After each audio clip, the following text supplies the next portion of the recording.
नमस्कार। आज मैं आप सभी को हैंड टूल्स के स्पेसिफिकेशन और उनके उपयोगों के बारे में बताने वाला हूँ। तो चलिए शुरू करते हैं। आज का हमारा टॉपिक हैंड टूल्स। किसी भी मैकेनिक अथवा मेंटेनर के लिए हैंड टूल्स उसके हाथ पांव के समान होते हैं। बिना हैंड टूल्स के मैकेनिक के द्वारा किसी भी प्रकार का मेंटेनेंस तथा रिपेयरिंग से संबंधित कार्य कर पाना कठिन होता है। अतः प्रत्येक मैकेनिक अथवा मेंटेनर के पास रिपेयरिंग अथवा मेंटेनेंस से संबंधित कार्य करने के लिए हैंड टूल्स होना अनिवार्य है। मैकेनिक अथवा मेंटेनर को हैंड टूल्स के उपयोग एवं उनके रखरखाव का पर्याप्त ज्ञान भी होना चाहिए।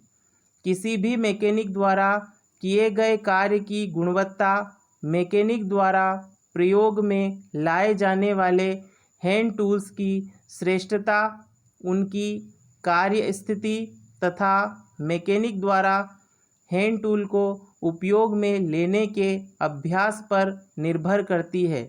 मैकेनिक द्वारा इलेक्ट्रॉनिक्स उपकरणों की रिपेयरिंग तथा उनके मेंटेनेंस के दौरान प्रयोग में लाए जाने वाले कुछ प्रमुख हैंड टूल्स निम्न प्रकार हैं: soldering iron, desoldering pump, screw driver, combination plier, long nose plier, side cutting plier, round knows plier, flat knows plier, neon tester, IC puller, tweezer, wire stripper तथा क्रिम्पिंग टूल आदि। आज मैं आप सभी को इन सभी हैंड टूल्स के बारे में विस्तार से बताने वाला हूँ। तो चलिए शुरू करते हैं। सबसे पहला हैंड टूल्स जो चित्र में आपको दिखाई दे रहा है, इस हैंड टूल्स का नाम सोल्डरिंग आयरन है। यह इलेक्ट्रॉनिक्स मैकेनिक द्वारा सर्वाधिक प्रयोग में लाया जाने वाला हैंड टूल अर्थात हस्त औजार है। इसका स्पेसिफिकेशन अर्थात विशिष्ट विवरण इसकी वाटेज से दिया जाता है। यह 15 वाट, 25 वाट, 30 वाट, 35 वाट, 60 वाट, 65 वाट तथा 250 वाट आदि रेटिंग में उपलब्ध होता है। इसका उपयोग इलेक्ट्रॉनिक्स कंपोनेंट की पीसीबी अर्थात प्रिंटेड सर्किट बोर्ड नामक प्लेट पर सोल्डरिंग कर सर्किट तैयार करने के लिए किया जाता है। सोल्डरिंग की प्रक्रिया में कंपोनेंट के टर्मिनल को पीसीबी पर बनी ट्रैक के होल में लगाकर उन पर पिघले सोल्डर की परत चढ़ाई जाती है। सोल्डर सामान्यतः वायर के रूप में उपलब्ध होता है, जिसे सोल्डरिंग आयरन की सहायता से पिघलाया जाता है, जैसा कि चित्र में प्रदर्शित है। यह सोल्डर की परत ठंडी होने के बाद कठोर होकर कंपोनेंट को जकड़ लेती है और इस तरह कंपोनेंट पीसीबी पर मजबूती से बंध जाता है, जैसा कि चित्र में प्रदर्शित है। पीसीबी पर की जाने वाली सोल्डरिंग सॉफ्ट सोल्डरिंग कहलाती है। इसमें प्रयुक्त 60% टीन व 40% लेड की मात्रा वाले सोल्डर को पिघलाने के लिए सामान्यतः 15 से 25 वाट का सोल्डरिंग आयरन उपयोग में लाया जाता है। चित्र में प्रदर्शित अगला हैंड टूल डीसोल्डरिंग पंप है। नाम से ही स्पष्ट है कि इसका उपयोग डीसोल्डरिंग की प्रक्रिया में किया जाता है।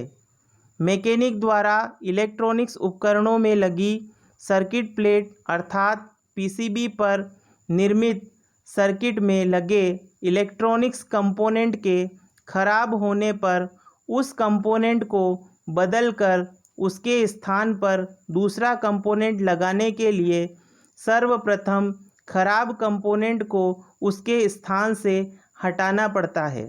खराब कंपोनेंट को उसके स्थान से हटाने के लिए उसकी डीसोल्डरिंग की जाती है। डीसोल्डरिंग सामान्यतः सोल्डरिंग के विपरीत प्रक्रिया होती है। सोल्डरिंग में कंपोनेंट के टर्मिनल पर सोल्डर को पिघलाकर पिघले सोल्डर की परत चढ़ाई जाती है, जबकि डीसोल्डरिंग की प्रक्रिया में कंपोनेंट के टर्मिनल पर से सोल्डर की परत हटाई जाती है। सोल्डर की परत हटाने के लिए सोल्डर जॉइंट के सोल्डर को सोल्डरिंग आयरन की मदद से पिघलाया जाता है और इस पिघले हुए सोल्डर को कंपोनेंट के टर्मिनल पर से डीसोल्डरिंग पंप की मदद से हटाया जाता है, जैसा कि चित्र में प्रदर्शित है। डीसोल्डरिंग पंप के मुंह को पिघले हुए सोल्डर जॉइंट पर रखकर उसमें लगे बटन को दबाने पर पंप में लगा प्लंजर प्रेशर के साथ ऊपर उठते हुए पिघले सोल्डर को अंदर खींच लेता है। चित्र में प्रदर्शित अगला हैंड टूल स्क्रू ड्राइवर है, जिसे सामान्य भाषा में पेंचकस कहा जाता है। स्क्रू ड्राइवर का विशिष्ट विवरण अर्थात स्पेसिफिकेशन उसकी शैंक अर्थात हैंडल में लगी स्टील की शाफ्ट की लंबाई से दिया जाता है। यह सामान्यतः 75 mm, 100 mm, 150 mm, 300 mm आदि लंबाइयों में उपलब्ध होता है। मैकेनिक द्वारा इलेक्ट्रॉनिक्स उपकरणों में सर्किट संबंधी फॉल्ट को खोजकर उसे रिपेयर करने के लिए सर्वप्रथम उपकरण की धात्विक बॉडी को उसमें लगे पेंचों को खोलकर सर्किट प्लेट को बाहर निकालना होता है। उपकरण की बॉडी में लगे पेंचों को खोलने व कसने के लिए पेंचकस अर्थात स्क्रू ड्राइवर का उपयोग किया जाता है। सामान्यतः स्क्रू ड्राइवर फ्लैट टिप में मिलता है, परंतु अलग अलग स्लॉट वाले स्क्रूज को कसने व खोलने के लिए अलग अलग टिप वाले स्क्रू ड्राइवर का इस्तेमाल किया जाता है। चित्र में कुछ विशेष प्रकार के स्क्रू ड्राइवर की टिप्स को दर्शाया गया है। कुछ स्क्रू ड्राइवर में शैंक अर्थात स्टील की शाफ्ट हैंडल में फिक्स रहती है, जो फिक्स स्क्रू ड्राइवर कहलाते हैं, जो चित्र में दिखाया गया है। कुछ स्क्रू ड्राइवर में हैंडल को एडजस्टेबल बनाया जाता है, जिनमें हम अलग अलग आकार की टिप वाली शैंक अर्थात स्टील की शाफ्ट लगाकर अलग अलग प्रकार के स्क्रू ड्राइवर को कस व खोल सकते हैं। ये सामान्यतः set of 6, set of 5, set of 7 तथा सेट ऑफ 9 में उपलब्ध होते हैं। इन्हें स्क्रू ड्राइवर सेट कहा जाता है। चित्र में set of 5 screw driver set दर्शाया गया है। चित्र में प्रदर्शित अगला हैंड टूल कॉम्बिनेशन प्लायर है। कॉम्बिनेशन प्लायर का स्पेसिफिकेशन उसकी लंबाई से दिया जाता है। यह सामान्यतः 150 mm, 160 mm तथा 200 mm लंबाइयों में उपलब्ध होता है। चित्र में कॉम्बिनेशन प्लायर के सभी महत्वपूर्ण भागों को दर्शाया गया है। कॉम्बिनेशन प्लायर का उपयोग कठोर तारों को पकड़ने, मोड़ने, काटने व छिलने आदि में किया जाता है। इसका उपयोग बोल्ट पर नटों को कसने व खोलने के लिए स्पेनर के समान भी किया जाता है। चित्र में प्रदर्शित अगला hand tool long nose plier है। लॉन्ग नोज प्लायर का विशिष्ट विवरण यानी स्पेसिफिकेशन उसकी लंबाई से दिया जाता है। यह प्लायर सामान्यतः 150 mm, 200 mm आदि लंबाइयों में उपलब्ध होता है।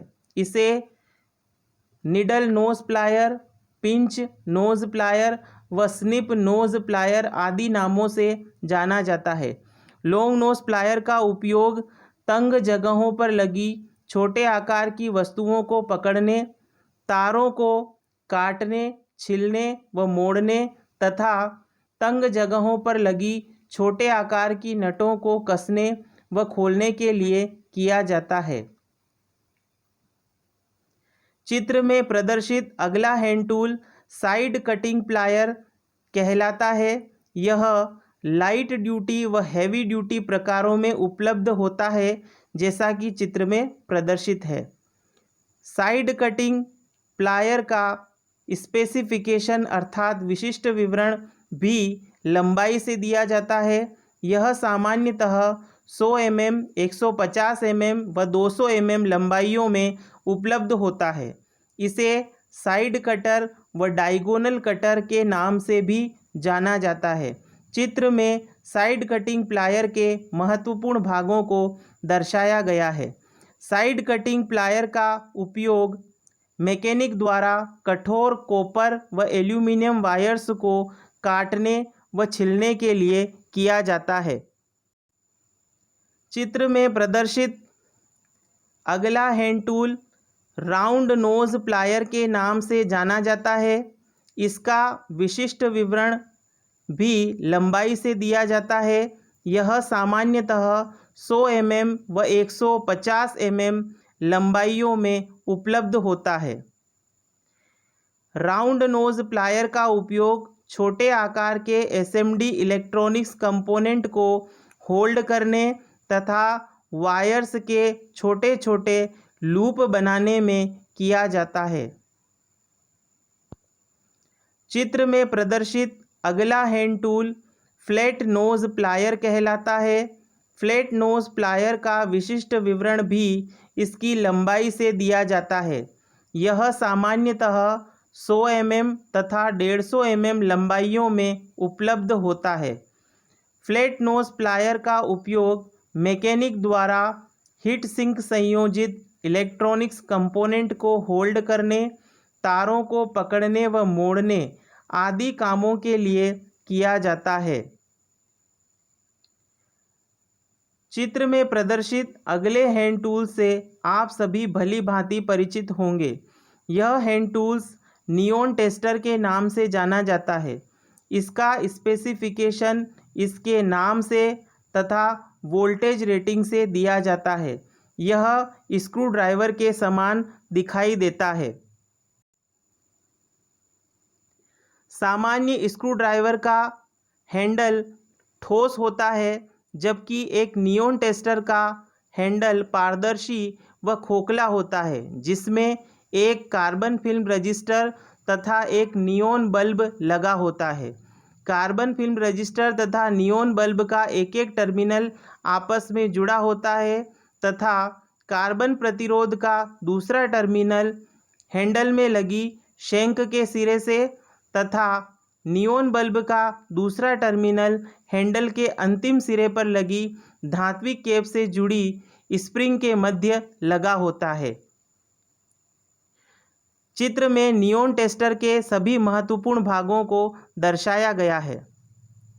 नियॉन टेस्टर को स्क्रू ड्राइवर की तरह उपयोग कर स्क्रू को कसा व खोला जा सकता है, परंतु एक सामान्य स्क्रू ड्राइवर को नियॉन टेस्टर की तरह उपयोग में नहीं लिया जा सकता, क्योंकि नियॉन टेस्टर न सिर्फ स्क्रू को कस या खोल सकता है, बल्कि इसका उपयोग कर हम एसी सप्लाई के फेज व न्यूट्रल का पता भी लगा सकते हैं। साथ ही नियॉन टेस्टर की मदद से सप्लाई से जुड़े उपकरण की धात्विक बॉडी में करंट के प्रवाह को चेक कर सकते हैं। उपकरण की बॉडी में करंट के प्रवाह को चेक करने अथवा फेज की उपस्थिति का पता लगाने के लिए अपनी अंगुली को टेस्टर के हैंडल पर लगी धात्विक कैप पर रखते हुए टिप को करंट प्रवाह चेक करने वाले स्थान पर रखने पर अथवा सप्लाई सॉकेट में लगाने पर टेस्टर में लगा नियॉन बल्ब ऑन होकर करंट अथवा फेज की उपस्थिति का संकेत देता है, जैसा कि चित्र में प्रदर्शित हो रहा है। चित्र में प्रदर्शित अगले हैंड टूल्स को आईसी पुलर कहते हैं। इसका स्पेसिफिकेशन अर्थात विशिष्ट विवरण इसके नाम से दिया जाता है। आईसी पुलर का उपयोग आईसी की पिन को किसी प्रकार का नुकसान पहुंचाए बिना उसे आईसी सॉकेट से सुविधापूर्वक बाहर निकालने व लगाने के लिए किया जाता है। चित्र में प्रदर्शित अगला हैंड टूल ट्वीज़र कहलाता है, जिसे सामान्य भाषा में चिमटी कहते हैं। इसका विशिष्ट विवरण भी इसके नाम व लंबाई से दिया जाता है। ट्वीज़र का उपयोग सोल्डरिंग व डीसोल्डरिंग के दौरान कंपोनेंट को होल्ड करने व इलेक्ट्रॉनिक्स कंपोनेंट के टर्मिनल को पीसीबी प्लेट पर लगाने हेतु मोड़ने आदि के लिए किया जाता है। चित्र में प्रदर्शित अगला हैंड टूल्स वायर स्ट्रिपर के नाम से जाना जाता है। इसका विशिष्ट विवरण यानी स्पेसिफिकेशन इसकी लंबाई से दिया जाता है। यह सामान्यतः 100 mm, 120 mm तथा 150 mm लंबाइयों में उपलब्ध होता है। वायर स्ट्रिपर का उपयोग सिंगल और मल्टी कोर फ्लेक्सिबल वायर पर से इंसुलेशन को छीलने अर्थात हटाने के लिए किया जाता है। चित्र में प्रदर्शित अगला हैंड टूल क्रिम्पिंग टूल है। सामान्यतः क्रिम्पिंग टूल मुख्य रूप से दो प्रकार के होते हैं, बोटलेस क्रिम्पिंग टूल तथा D link crimping tool. Boltless crimping tool का उपयोग इलेक्ट्रिकल वायर अथवा केबल के सिरों पर लग को क्रिम्प कर कनेक्ट करने के लिए किया जाता है, जबकि डी लिंक क्रिम्पिंग टूल का उपयोग टेलीफोन व इंटरनेट वायरिंग में यूटीपी अर्थात अनशील्डेड ट्विस्टेड पेयर केबल व एसटीपी अर्थात शील्डेड ट्विस्टेड पेयर प्रकार की इलेक्ट्रॉनिक्स केबल के सिरों पर RJ45, RJ11 व RJ12 प्रकार के कनेक्टर को क्रिम्प कर कनेक्ट करने के लिए किया जाता है। चित्र में दर्शाया गया क्रिम्पिंग टूल एक 3-in-1 प्रकार का डी लिंक क्रिम्पिंग टूल है। इस प्रकार आज हमने आप सभी को विभिन्न प्रकार के हस्त औजारों, उनके विशिष्ट विवरणों तथा उपयोगों के बारे में जानकारी दी। आज यहीं समाप्त करते हैं। धन्यवाद।